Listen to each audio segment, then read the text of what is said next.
Claudio Monteverdi.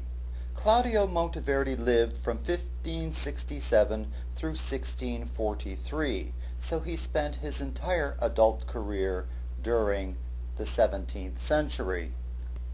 He was born in the Italian-speaking part of Europe, and you already know that Italy did not exist as a country until the mid-1800s. He was born in the northern part of what is modern Italy today. And he spent most of his career in Venice, and it is with that particular city that he is primarily associated.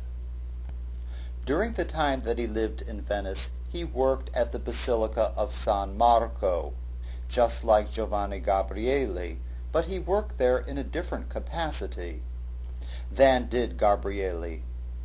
You already know that the Church of San Marco had a very large musical establishment, 2 organists, 2 choirs, and 2 instrumental bands, as well as support personnel for these persons.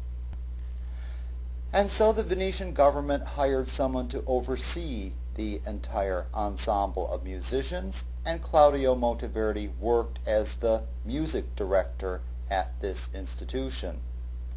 Basically, this was an administrative position, but he was also expected to compose music for the church as well.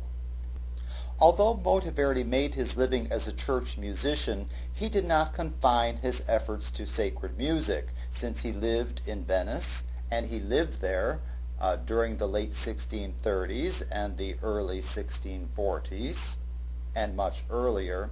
He was one of the first composers to write for the first public opera houses, and we will hear an excerpt from one of his operas written for one of these public opera houses